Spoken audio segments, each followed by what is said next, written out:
The following is another amazing episode of the Wrestling Fans Podcast, Ringside Society. In one corner, we have the greatest thing on God's green earth. He is the tranquil dart of Ringside Society and Delaware's greatest American hero. It takes two to make a thing go right. He is Rob Bass, and you are not. In the second corner, we have that ocean crossing, straight up Boston, flight catching, shot glass snatching, always on the go. Catch him if you can. Said his name in Guyana. Now they love him in Japan. No cap, the worldwide star boy, Remy Blue. And our guest tonight is a man that I am personally proud of. I'm very proud of his growth in the industry. He started off as a guest on 15 Minutes of Fandom. As a matter of fact, we didn't even know about him until his brother. For those of you that don't know, the guy in the Scooby-Doo uniform, yeah, he's one that actually introduced us. And this young man has went from being a fan to now being a professional wrestler who has graduated from one of the most prolific wrestling schools you can actually go to today in the US of A, the Nightmare Factory. Everybody, welcome to the show, Nightmare Factory Class 2 graduate, the flawless one. They should call him the flossy one because he's on point right now. The Diamond Sheik. How you doing tonight, sir? Thank you. Thank you very much. It was a great intro. I'm going to correct you a little bit. It's not one of the best academies you can attend. It is the most elite academy in the United States, period. Duly noted, highly respected. And trust me, you earn every ounce of that while you're there. Awesome. I've seen what you guys have been doing. Man, you guys are killing it, man. Like I saw that class too, and even some of the people that have actually came out of that training facility, wrestling school. I'm like, wow, like Brooke Havoc. You got the Rebel Twins. You got Rain Rivers. Harley got Bravo, the Gaytriarch. Yeah, people that are showing up on dark, people that are doing the work. You can see them in the ring. You see their ethic, their how motivated and hungry they are, and that's the spirit of the factory that lives within us, within all of us, and we just have that passion and drive to outwork everybody. There you go. Yeah.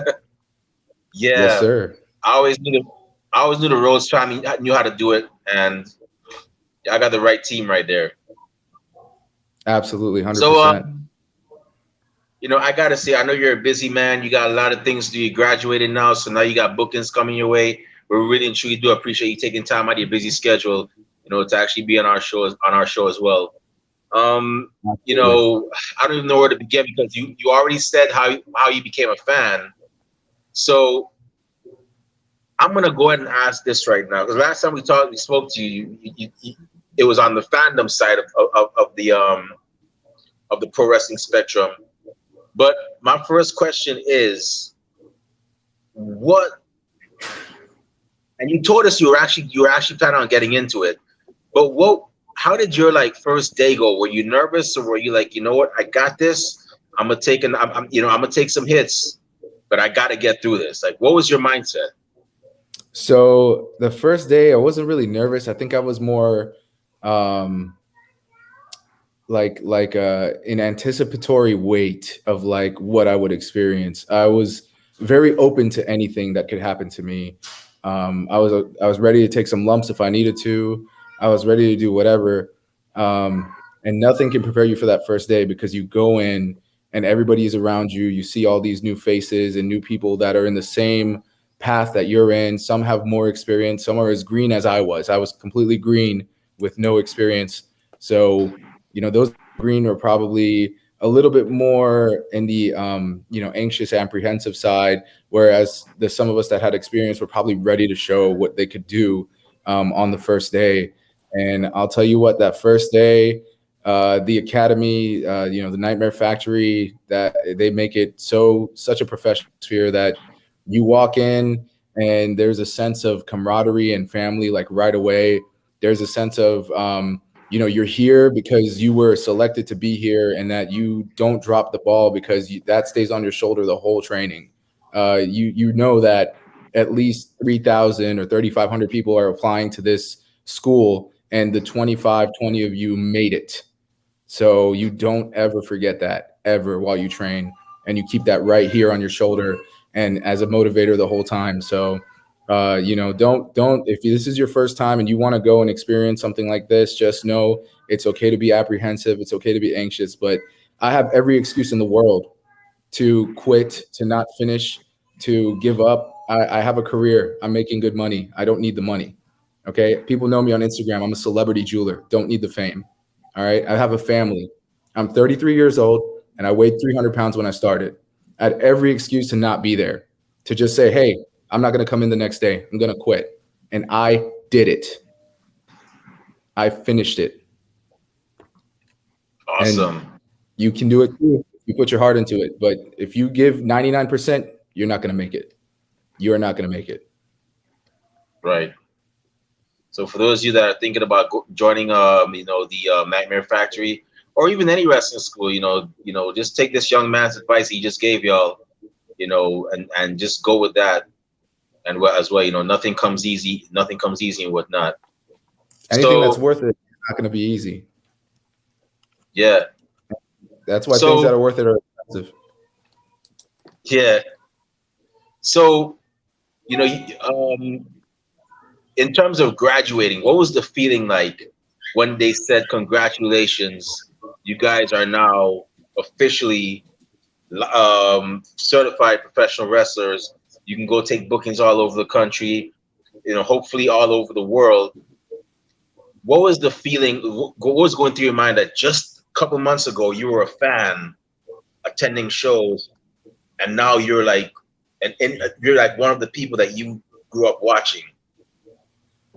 I'll tell you what, that feeling was it was absent when we were told, congratulations, you finished the course, you've done the 12 weeks, you can be competent in a ring all over the world.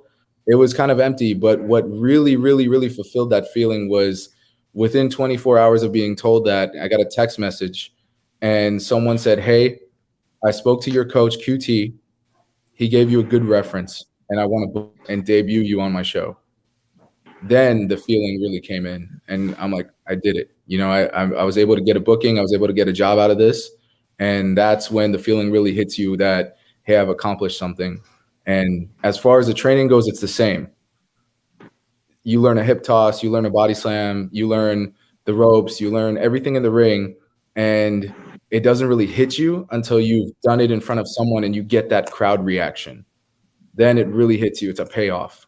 It was the same. Being told congratulations wasn't it for me. For me, it was getting the text message saying, hey, I got a job for you. Wow, that's cool. Yeah, when I saw that whole class, I was like, yeah, we got to get some of these guys and gals on the show, man. I mean, I got a good feeling with, I have a tendency to like see people and be like, something. There's people that I'll say, okay, we'll talk to, we'll have them on the show like next month. I mean, Rob could tell you, I'm like Professor X. Like whenever I'm booking people, I'm like with the little Cerebro on, and I'm like, it's not a matter of who I want to have on, it's when I want to have them on. And then when I saw you guys, I was like, Rob, and unfortunately our other co-host Kathy couldn't be here. I was like, Rob, Kathy, on the breaks, this is our focal point. These men and women that just graduated are our focal point. I always trust in the Rhodes family because they've never let me down in terms of performance. And the fact that they have this, and I'm not saying it's because you're in front of me. Like, I've been a Dusty Rhodes fan for a long time. I enjoyed watching his matches, Emmanuel out of work. I grew up watching Dustin, and I never lost faith in Cody Rhodes. I always knew Cody Rhodes was going to be something big from 2007 when I first saw him debut on Raw. But, not but. So when I saw you guys graduate, I was like, okay, we got to make this happen. We got to make this happen soon. And that's when we sent that little post saying, hey, if anybody wants to come on, just feel free to hit us up. But so your first booking, where's it at? If you don't mind me So asking. it's Anarchy Wrestling. It's on April 24th, and the event is called Hardcore Hell 13, I believe. Remy, why you got this look Hold on your on. face? Are you talking about Anarchy Wrestling in Cornelia, Georgia? Yes, sir. I used to watch them. I know a lot of Yeah, guys that came from there. Yeah. I AJ believe Styles. AJ Yeah. Styles. I believe Matt Riddle did some stuff there. I think Xavier Woods. one of my own coaches, Alan Angels, number 5 of the Dark Order. He also, worked with them and did some stuff for them. And after I got the booking, I went to all my coaches to, get advice. And Alan was like, "Yeah, that's a good place to start off." So It is. yeah, absolutely, absolutely. Congratulations on getting that. I haven't watched Thank this stuff in a while, but when I first, started my foray into the podcasting world, my mentor, George Alonso, hopefully one day he gets to book you for you get bookings with him in Florida. You I hope know, so. he Yeah. actually I always call him the Obi-Wan Kenobi to my Anakin Skywalker. So because he got me into this, and he put his trust in me that I knew myself about independent wrestling. I didn't know diddly squat. I hadn't watched indie wrestling in like years, so I was like, okay, I got to study up. And Anarchy Wrestling was one of the places that actually gave me a reintroduction back to independent wrestling. Congratulations on that. That is a Thank great you. place. I'm not saying this either. Like, it's a great place to start out. Like, I'm familiar with their work and so on. Yeah, I'm excited, man. If you guys want to support, April 24th, it'll be on Fight TV. It's a pay-per-view you can order, and come and watch it and support. We can use all the views, especially because I'll be debuting. I just might go and order that paper. I haven't ordered a independent pay per view in a while. I just might. The last pay per view I actually ordered was what coincidentally once again, Poly Pro Wrestling in Texas. Your brother was on that last event, not as a wrestler, Yep. but he was like there, and Yeah, I'm he was like, in the crowd. Right. Yeah, yeah, he I'm like, was. there goes Scooby, man. Scooby. Yeah. Yep. My So, little too. and he's actually getting ready to become a wrestler himself, right? He is applying to Dustin, the Rhodes Wrestling Academy, which is in Texas, headed up by Dustin Rhodes himself.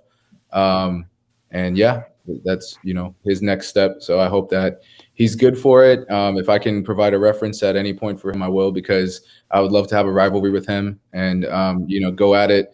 Maybe we can settle once and for all who can take up the mantle for Scooby Doo, and the other person can't touch it ever again. That's great.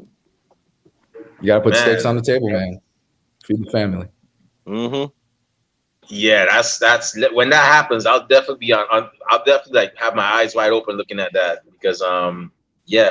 But Dustin's Academy is doing really good too. He just had I mean, I'm not trying to take no shine off you. It's kind No, of not hard at to do all. They anyway. just had their showcase. Yeah, they just had their first showcase. Go check that out on YouTube. One of their graduates, Miss Shauna Reed, just debuted on Dark. So that's that's pretty cool if you've been following them and seeing the footsteps that they've been taking their class. I'm not gonna, just like I don't want to throw shade on anybody. I think rivalry wise, you guys might enjoy our showcase a little bit better when it comes out, because we have just it's like you said, when you can sense something about our camp, like the people in our camp are just people that you will want to follow into the future. I'm telling you, Diamond Sheik, whenever you guys have that poster or that link, send it to us. We gonna make that promotion happen. We gonna promote it like a mofo, like a bad mother shut your mouth on our Instagram. I appreciate that. We gonna, because like I said, we're not only a podcast, but we like to be a bit of an information website when it comes to like upcoming shows in people's areas and so on. Yeah. Absolutely. But Absolutely. so you're doing your thing in Georgia now. Where else are you hoping to wrestle in the very near future? So I'm actually traveling to Las Vegas, Nevada, and to Los Angeles, California. and I've been contacting a few gyms out there so I could get in there and, just stay, in ring shape and run the ropes a little bit, do some drills, and, be active while I'm traveling. So maybe some of those promotions, once I get there and I speak to some of the trainers there, they'll have me, on in the future. Hopefully I have some good connections out there. So I'm hoping it'll pan out. Yeah, I'm hoping the best for you, man. Like, bling it all out, man. From Georgia, Las Vegas. I could see you killing Las Vegas too. Los Angeles. Head on over to Chicago. Then to New York. Where the pizza's at. And then down to Florida. Yeah, man. I'm wishing the best for you. So I gotta ask, and I don't mean to be offensive in any way. We've talked offline a few times about Bollywood movies. I just gotta ask. Are you from India or are you from another? And if I don't mean to assume. No, not at all. Curious. So the country I'm from, the country that my parents are from, my fatherland, was a part of India until the 50s. It's now known as Pakistan. So I sincerely apologize, Diamond No, Sheik. you're perfectly fine. I'm not one of those people that take offense to that. At one point, the whole world was one land. So, that's the way I look at it, is that we're all, brothers and sisters living on this earth. So, the lines don't make a difference to me. Technically, my parents are from Pakistan. My mom has family in Dubai. That's where my Sheikness comes from. The Diamondness obviously comes from, the Lux. So me being, I'm sorry, Rob. It's all good, man. Me being the CEO of Lux and being a celebrity jeweler, so we put it together. But yeah, I mean, my parents watch Bollywood movies all the time. At one point, we speak the same language. Hindi and Urdu is spoken the exact same way. It's just written differently. They write in Sanskrit, we write in Arabic. So that's the only difference right there. Yeah. Can y'all hear me? Yeah. I can. Yeah, Having some difficulties. Hold on. Kind of crazy. Yeah. So the reason why I asked that was, I just found out that there is a promotion in Pakistan. I know India has a lot of promotions as well too. But what would go through your mind if a promoter, let's say the promoter that's running the promotion in Pakistan, were to call you and say, "Hey, I want you to come here and wrestle for my company in Pakistan." I mean, I'm Guyanese, and if I were a pro wrestler, I would probably feel like, wow, I'm wrestling in my hometown, like not Brooklyn, New York, like Georgetown, Guyana. My high school, I mean, I was born and raised in Guyana. Like my high school friends are watching me do my thing in the ring, and when what would go through your mind if that were to happen? Well, first of all, I would be honored, but the Sheik doesn't perform for just any promotion. All right, if we're not talking like a pay-per-view or a WrestleMania type thing, Rumble in the Jungle, Muhammad Ali, where they're chanting my name and welcome me back home, you could just keep it. I don't want it. Wow. We do everything big. I wear diamonds on my Rolex. There you go. You people see it? Don't look too hard though. Y'all might get blind. We don't. We here ringside side. Don't cover like if you lose your eyesight. I mean. Yeah. No, I'm sorry. You're on your own. I hope you have health insurance. That's right. It's like solar eclipse. Don't look directly into it. I would be honored, but I'd have to bring a bunch of security because I don't trust no one. And they'd have to roll out the red carpet, and that carpet would have to be red with rubies. Wow. Promoters, y'all got a little heads up from this guy. So, you want views on that pay-per-view, you hit up the Sheik, but you got to pay for it. Yeah. So, your mentor, Cody Rhodes, several years ago, he left WWE. He said, "Man, I'm gonna go do my own thing." This is a list question. I've been waiting for this question. This is a list question, isn't it? Yeah, you know it. Mm-hmm. So all right, hit me with the question. Yeah, like he gave us his list. Well, he gave social media his list of who he wanted to face. A lot of wrestlers did the same thing. So what we here at Ringside Society want to know is, who's on the Diamond Sheik's list to face him in the near future? 5, right? It's 5? 5. Yep. Yeah. Remy, if you're going to ask me the question, ask it to me properly. All right? You said 5. What are the 5 wrestlers I want to face, okay? Right. Definitely want to face both my mentors, QT and Cody. All right? I want to show them what the potential they harness can do in that ring. All right? Everybody else, it doesn't matter. The Sheik is the Sheik. When you step in the ring and you face me, you're looking at money. And that's it. Awesome. Big or small, bring them all. Right. That's right. There it is. So my last question before I turn it over to Rob is, Rob, I'm not paying for her cameos again. I ain't got money again, man. She needed her teeth. Oh, it's a beagle. She needed her. Is it a type of lion? I think so. Man, that's what I think. Not familiar with this. This is a peasant animal? Yeah, something like that. I'm not just poor, I'm destitute. So yeah, it's one of those destitute animals. we'll have to get you a tiger from my zoo. Okay. All right, that's what's up. Okay. What about an ocelot? Would an ocelot work? I like an ocelot. I don't know if we have enough. I think we only have 4 or 5 of those. Oh so man. All right, that's cool. One. That's cool. Because I like their tufted ears. Right. Better, man. That's right. But in terms of wrestling, my last question before I turn it over to Rob, where do you see yourself in 5 years in regards to professional wrestling? In 5 years, I want. Now, this is definitely a genuine answer. It's one of the reasons why I got into this, and it has a lot to do with that. I want kids that look like me to be looking up to me in 5 years and saying, I can do that too. If I can get one person that looks like me, that thinks that they can't do what I'm doing into this and give it 100%, then my 5-year goal will have been successful. I know for a fact I'm not, and like I said, I'm not here kissing ass, but I give respect. And quite frankly, I know you're gonna make it. I appreciate it, man. I know you're gonna make it. I have a $1 million mouth and I've got a $1 trillion punch. So, it's a winning combination. Successful. Yeah. I was very honored when I saw that. Like I said, I'm Guyanese. I've been watching wrestling for 31 years now. And I've never seen a Guyanese wrestler before. And then lo and behold, I go to it was a WrestleMania album release party for Lillian Garcia. Who do I get to meet? Ezekiel Jackson, aka he's now known as Rick Lon Stevens, and I thanked him because I'll never become a wrestler.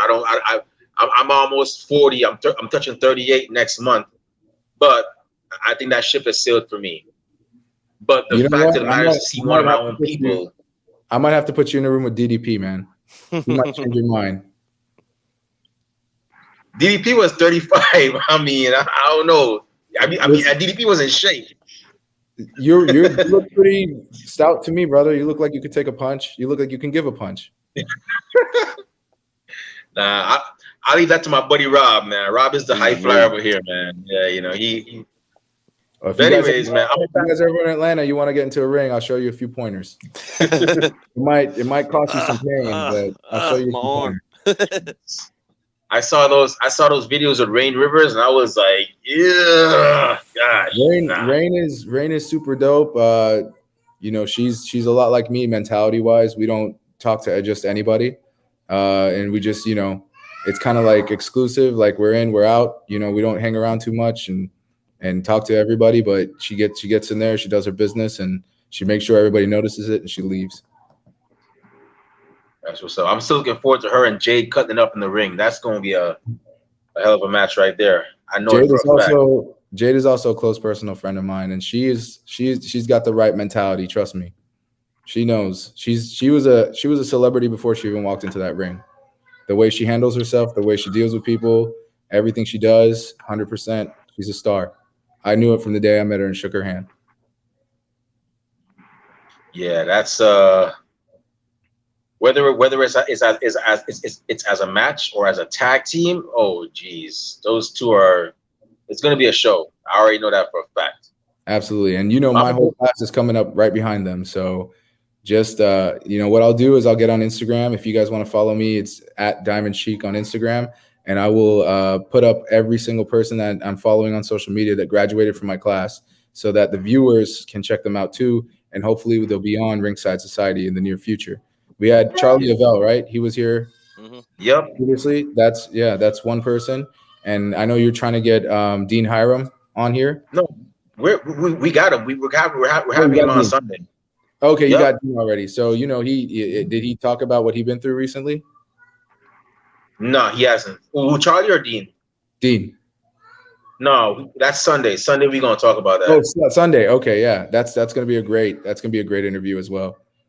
And Dean is the cornerstone of perfection. So he wrote the book on perfectionality. So that's gonna be a one heck of an interview for you right there. All right. So I'm gonna go ahead and turn it over to Rob. For those of y'all watching this interview, follow this man. I'm not playing with y'all. If I find out y'all ain't following this guy on Instagram or Twitter, I'm gonna let Rob's dog, that dog you saw there that Rob got, I'm gonna let that dog eat your lunch and dinner, and then Rob gonna take your girl. Or if you're a guy, I'm gonna let Kathy. If you're a female, I'm gonna let Kathy take your man. So that's right. Yeah, definitely follow this guy over here. But Rob, go ahead, man. The floor is yours. All right. Yeah, sorry about that. The dog had to come in, and that little peasant animal had to come in and ruin everything and then leave, man. Geez. It's okay. It's just like it needs a whooping. It needs a whooping. Okay. It needs a whooping. It needs a whooping. Do not beat the animals. I'm just teasing. The Sheik is not for animal torture. That's right. Man, I was watching the Diamond Sheik stuff on Instagram. I was like, man, I can picture your the theme music now, man. That 50 Cent song, clickety clank. Clickety clank. The money goes into my piggy bank. Not only does it fit you, it's a disrespectful song too, man. So you go out there, it's just like,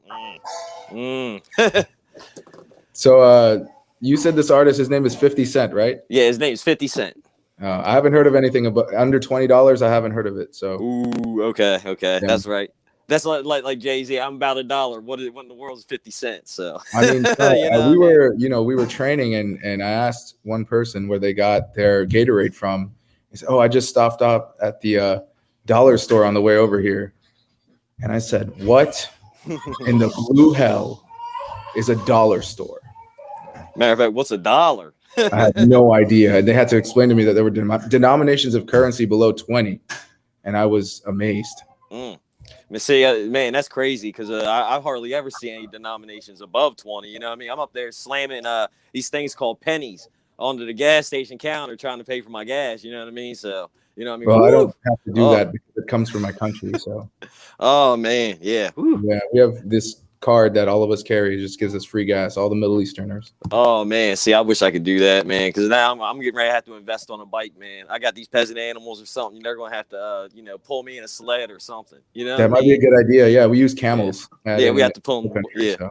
The only bad thing with camels, man, they're every time camel I meet, they're mean. They try to bite and spit on me, man. We just turned those into biryani rice and eat them.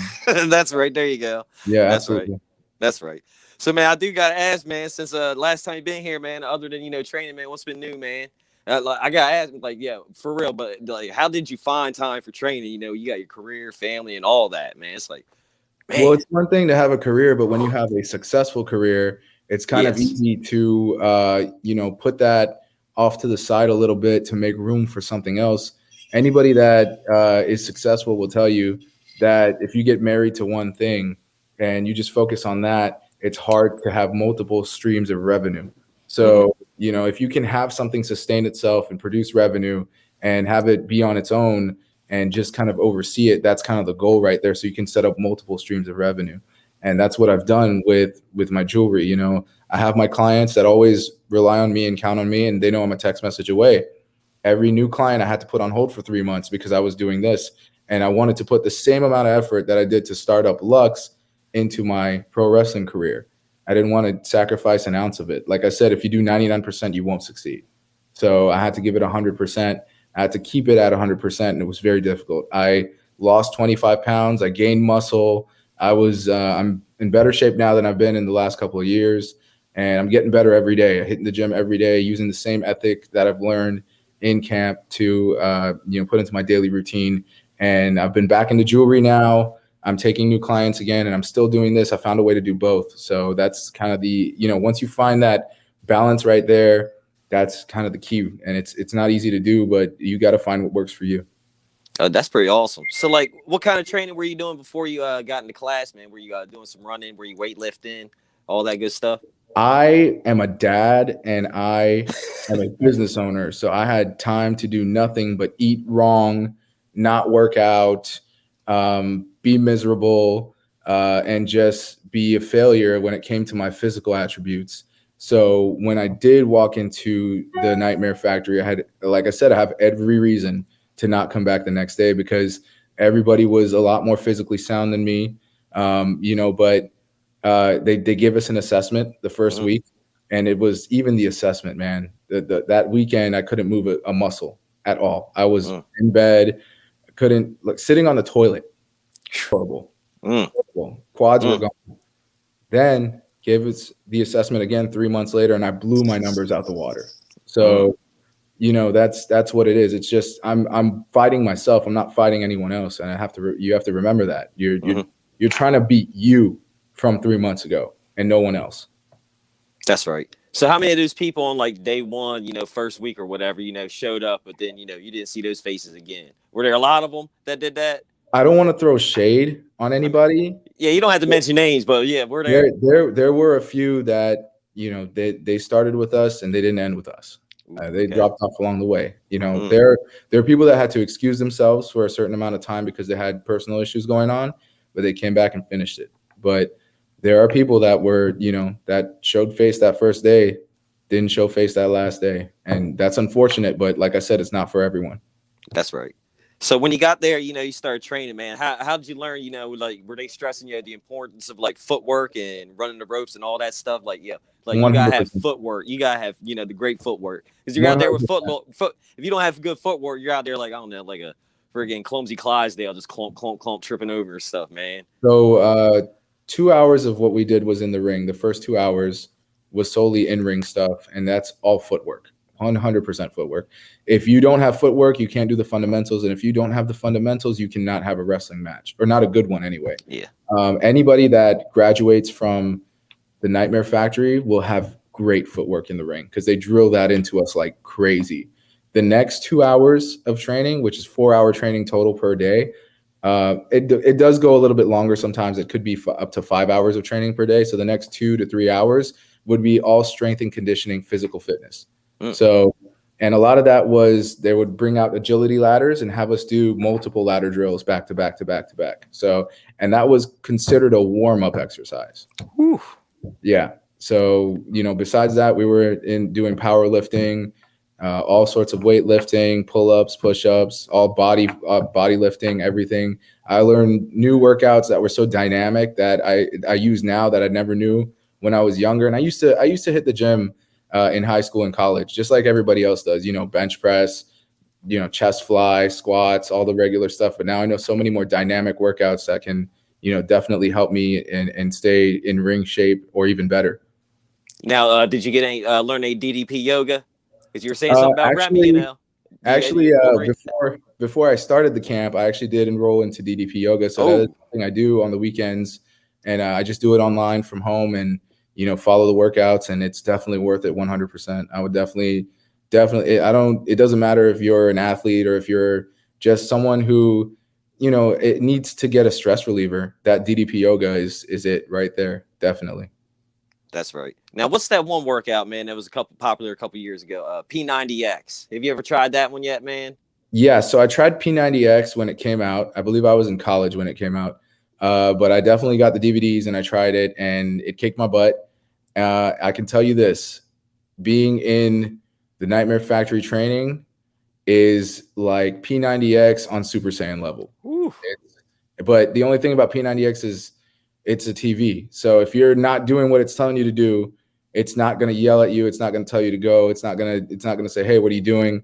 It's not going to say anything to you. But when you have actual people there that are like, hey, you know what? Just don't come back tomorrow. Then you got to prove them wrong. Then that's where it comes in. That's where the difference is. Man, what was it like watching some of those people train there, man? Because you got to look, man, you're out there watching. It's like, man, these people would be on American Ninja Warrior and stuff, like legit ninjas and stuff, man. So what was it like, man? Were you like, wow, were there people were like, wow, okay, this guy, you know, this guy or gal going far? I mean, we watch people train like Anthony Ogogo, who just made his AEW debut. He is an Olympic level athlete. So, you know, watch him train. We watch Shaq train for his match against Cody. Oh, And, you know, Shaq is a personal friend of mine. I've made pieces for him. You know, we're close. So when he came in and walked into the gym, him and I made eye contact right away. And I was one of the first people he said hi to. You know, I was in the middle of working out, and I go over to him, and he's over there doing the tricep pull downs. And he literally has every single weight on the machine. And he's just going like this. Oh, man.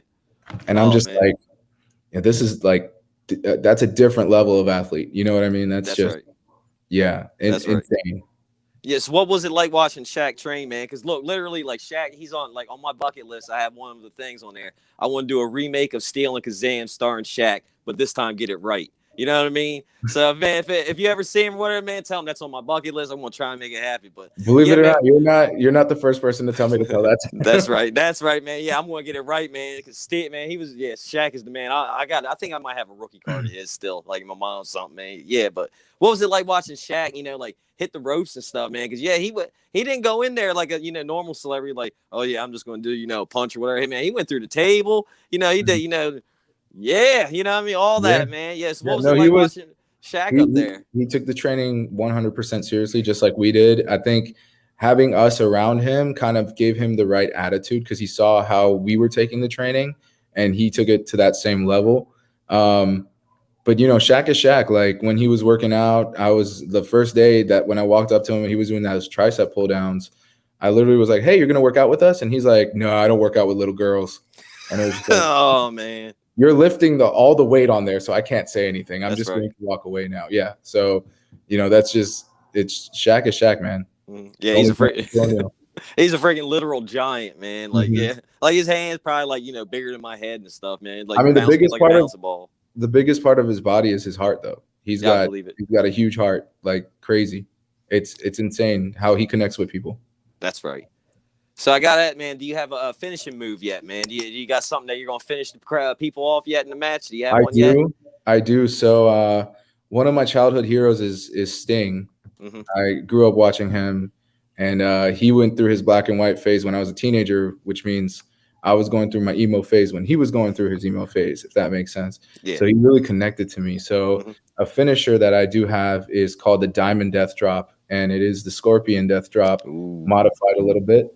In order to create a little bit more pain, and I do do underhand the behind hook and drop down, and then another one is the Clarity Clutch, which is a homage to the Iron Sheik, which my namesake is taken after him. So it's kind of a little bit of modified camel clutch, but I call it the Clarity Clutch. Nice.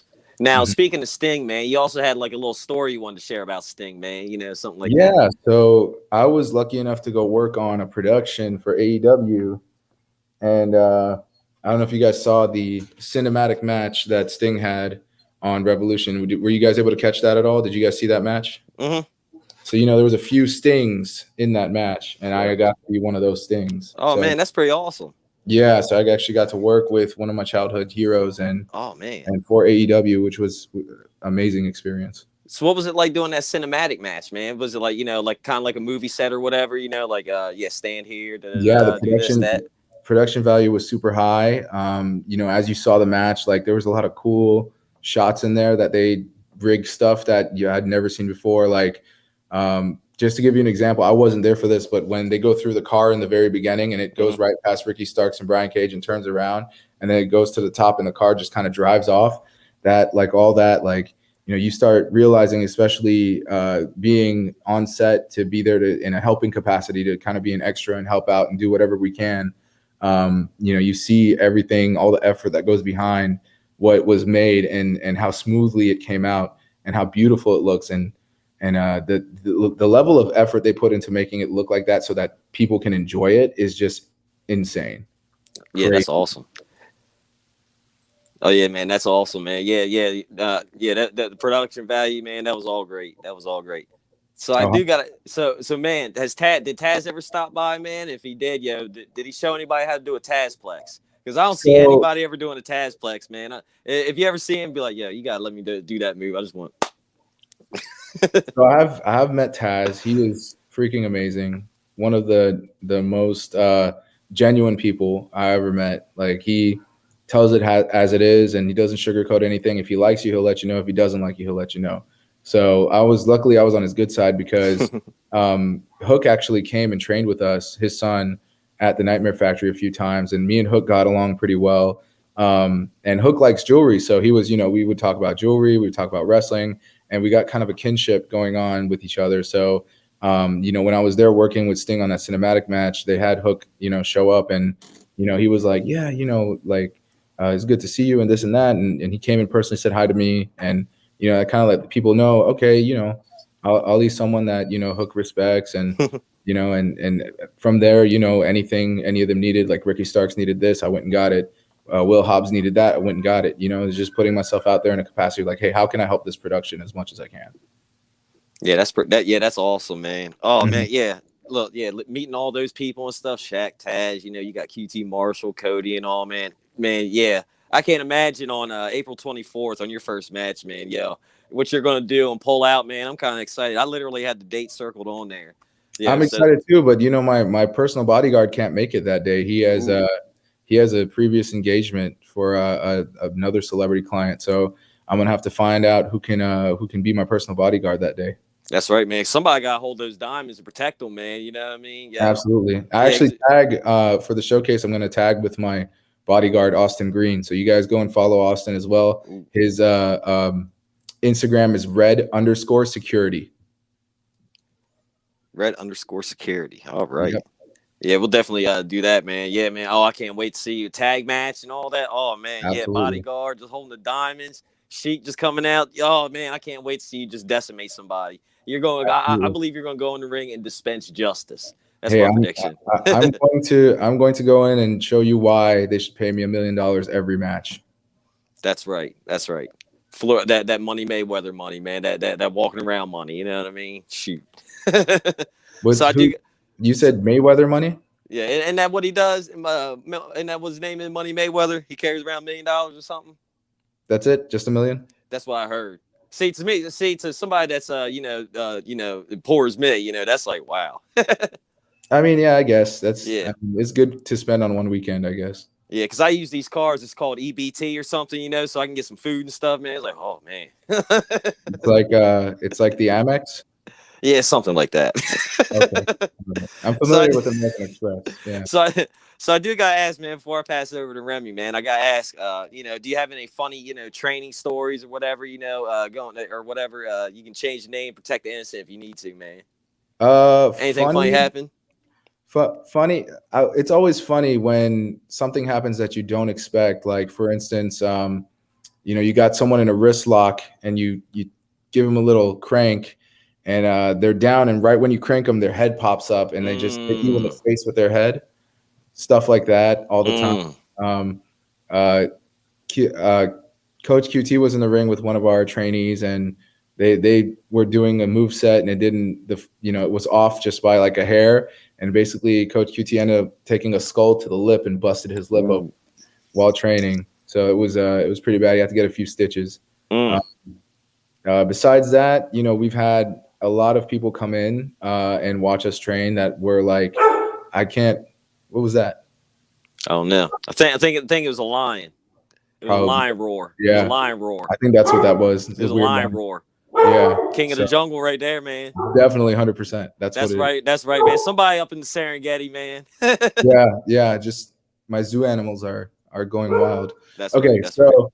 Anyways, we would have people come in and watch us. Go through the matches. Like we would at the latter part of the training. It wasn't learning moves anymore. It was just, hey, you two, you have a match, go do it. Boom. This is your time limit. And, we'd put on matches and we'd have guests come in and watch us and give us feedback. And I can't mention names, but just people that I would never in a million years imagine would watch me wrestle got to see me do a practice match and give me positive feedback, which made me feel amazing. One of, obviously, you know, Coach Cody was there watching us, and in preparation for the tag match at the showcase, I was running a few tag matches, and one thing I did was as my opponent was being thrown to the ropes by my partner, I put out my knee just to cut them off, to hit him in the back. And, you know, it hit him pretty good. Like, there's a nice little sound that came out of it. And at the end, Cody just looked at me and said, "Sheik, that knee, that was one of the best knees I've ever seen." Nice. So to have like someone like that tell you, you know, that's a great story, but I don't know if it's considered funny. As training's not really funny. We get beat up a lot, but we do laugh about it. So yeah, I didn't know if anybody, you know, they're like, you know, here's a hold, man. I'm gonna show you how to do a hold, you know, waist lock here. Somebody's like, you know, some sounds come out, you know what I mean? Like, oh, well, there was a lot of that for sure. I know that happens, yeah. That's there was a lot of suplex, and then, you know, someone would release gas, and then the rest of us would just crack up about it. But and then, you know, it's just all of us are on high protein diets, and we're being physical, so that's, you know, what it is. But I know, and then there's another classmate of mine named Rude Dragon. And I'm sure you guys can have him on as well. He's amazing in the ring, but he's a really good submission technician. And once he gets in the ring and, you know, puts on a hold, it's kind of hard to get out of it. So our coaches would laugh at the end and be like, "Hey, can you really not kill somebody here?" But like, yeah, that was like pretty funny when he started like doing his own thing and started doing all these crazy holds. And we realized that, hey, these are really hard to get out of. You know, these are difficult holds. So that's right. Yeah. So, yeah, man, I want to say, you know, before I pass it on to Remy, I want to say thank you, you know, for taking time out of your busy schedule, you know, coming on, talking to some peasants like us, you know what I mean? We really appreciate it, you know what I mean? Like, for you, it's just, you know, for us, it's like, you know, one of the greatest days of our life. For you, it's just another Thursday, you know what I mean? So I just want to thank you, you know, for coming on, you're most welcome. Chatting with us, man. I hope, you know, April 24th, man, you go out there, you're in the ring dispensing justice. And I hope all the positive things happen to you, your family, and all that good stuff. I appreciate that. Thank you, Rob. No problem, man. Diamond Sheik, you know, it's really an honor for us to have you back on here. Like I said, I'm very proud of you. You know, I remember you when you were on here last year, came on here as a fan, and now to see you actually doing your thing in the ring, and then pretty soon we're gonna see you on AEW Dark. I mean, you are already at a great start with Anarchy Wrestling. I just got to say, man, I'm very happy for you, and I wish you nothing but the best. I hope your brother actually gets into that school and graduates. I hope your other brother, because there's a third brother too, you know what I'm saying? Hopefully he joins too. And then, you know, it's all three of y'all, you know, maybe I'll have a triple threat against each other, or maybe I'll go for a trios title, and, you know, and just, you know, inspire more people, man. You know, there might be three guys from Pakistan or of Pakistani descent that are looking at that they might look at y'all and be like, "Wow, we want to be like those three guys, man." You know what I'm saying? We want to be like, you know, we want to do it like they did. You know, the same way, you know, people in WWE are like people like Sasha Banks and Bianca Belair are doing it, and Bobby Lashley and many others too. So I'm hoping, you know, you reach very far, man. But and like I said, tell all your other trainees, don't go too far, because like Booker T, I'm probably gonna get canceled for this, especially by Hulk Hogan. But like Booker T said in that infamous 1995 interview, we coming for y'all too. So we coming for them too. So tell them don't go too far, man. We you know, we got Dean Hiram this Sunday. For those of y'all listening, we got Dean Hiram this Sunday at I think 3:00 p.m. Eastern Standard Time. I think it's 3 o'clock. But yeah, y'all definitely tune in. But that's Sunday. Diamond Sheik, before we let you go, where can fans find you on social media if they want to, you know, find out when your next appearance is, if they want to purchase Diamond Sheik merch, which I'm looking forward to, because I know that's going to be off the chain. Where you at on social media if, you know, promoters and bookers want to find you? Sure. You can find me on Instagram at Diamond Sheik. You can find me on Twitter at The Diamond Sheik. And you can find me, my email is bookthesheik@gmail.com if you want to book me. All right, so promoters, y'all heard this man came from a very reputable school, the most elite school in professional wrestling. Hit this man up for your shows. You know, y'all have money, you got demands, but it's gonna be well worth it. So y'all make it happen. With that Do being you said, guys mind? You guys mind if I take 2 minutes? I want to shout out, since it's my first post interview since I graduated. I want to shout out every single one of my coaches that helped me. Man. All right, there's Luke, Coach Luke. I believe his Instagram is at Luke Mason BFD. There's Glacier from WCW, Coach Ray Lloyd. His is Ray Lloyd Glacier on Instagram. There's Preston Vance, who is number 10 of the Dark Order. Alan Angels, who is number 5 of the Dark Order. Baron Black. We also had Coach Shoddy Lee, Lee Johnson, Cody and QT, obviously. And I'm trying to make sure I don't forget anybody. We had a nutritionist, Carolyn Fazio, who is QT's wife. She was amazing. She helped build us all diet plans and make us, better human beings. Coach Ian Childress, who is our strength and conditioning coach with Chip Smith Systems. He literally built us into better human beings physically by kicking our ass every day for 2 to 3 hours. So without these people, we wouldn't be able to do anything. Coach Aaron Solo, who came through and helped us, at the showcase planning that. So, and everybody in between that helped us, that watched us, Jade Cargill, Anthony Agogo, all those guys that you see on Dark, Carly Bravo, Dean Alexander, everybody that was in that first camp has just been nothing but super supportive. If you can find people from that first camp, please follow them too, because there's a lot of talent in that camp as well. And, us being new and green, and a lot of us, it takes a village to do anything sometimes. So yeah, anything we needed, everybody's doors were open and everybody was super supportive. So, that's all we can ask for in that environment. Awesome. So, yeah, we'll definitely make sure we actually, follow those people as well. We got a lot of interesting people that we definitely want to hit up, especially people from your camp. But we're about to go end this show right now. It's about that time. We got another show coming up after this one, but it's on our Blog Talk Radio. So for those of y'all that so we got another it's actually going to be on our Blog Talk Radio platform. So let's go to Blog Talk Radio, Google it, put in Blog Talk Radio Ringside Society, and it's you're not going to see any visuals, so you don't have to worry about seeing our faces. It's just going to be all telephone. So y'all definitely hop on Blog Talk and check out that one. It's going to be with Honor Society member and current SPW heavyweight champion Drake Frost out of Northern California, Sacramento, and but until then. Rob, where on social media can fellow wrestling fans find you if they want to be on our show, purchase merchandise? Where can wrestlers and promoters and referees find you if they want to be on our show as well? You can find me on Twitter, Instagram, Rob_Base82, Facebook, Rob Base, YouTube, Rob Base.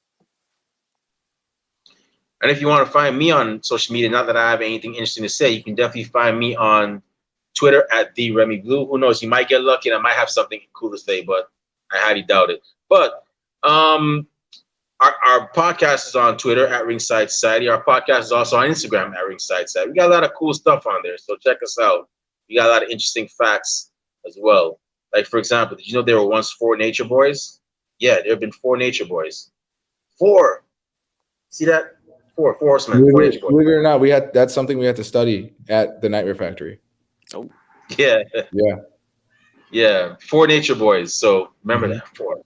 But we're also on Facebook. Yes, we have a Facebook group. Facebook groups are cool again. Not that they ever were not cool, but definitely join our group. Definitely join our follow us on Instagram. Follow us on Twitter. Also join our YouTube account. Subscribe to it. Don't just put certain videos. Subscribe to all the videos. And also check out our Teespring account. We have a lot. We have a couple of we have some merch there. We have like 4 different designs. Check them out as well. But other than that, we just want to thank everybody that listened tonight live. We really and truly do appreciate it. To those of you that are going to listen later on, thank you very much in advance. And to those of you that can't stand us, really and truly wish we'd pack up our stuff and go away. Well, I'm sorry you feel that way, but we ain't going anywhere for a while. They hate us because they ain't us. We definitely ain't stopping. It's been 2 years. Give it up. But with that being said, we here at Ringside Society just want everybody to know that we understand that everybody and their grandparents and their parents have a podcast. We're not your grandparents' podcast. We're not your parents' podcast. As a matter of fact, we're not just any podcast. Hey, yo, Rob, one time for the mind, one time for the people, one time for the wrestling culture, and one time for our good friend Diamond Sheik here. What type of podcast are we? We're the Wrestling Fans Podcast. That's right. We're the Wrestling Fans Podcast. And with that being said, y'all stay safe, stay healthy, be excellent to each other, and party on, dudes. We out. Peace. See y'all. Good night. Stay classy, Delaware. Was flawless. Thank you. It's See y'all. Speak now.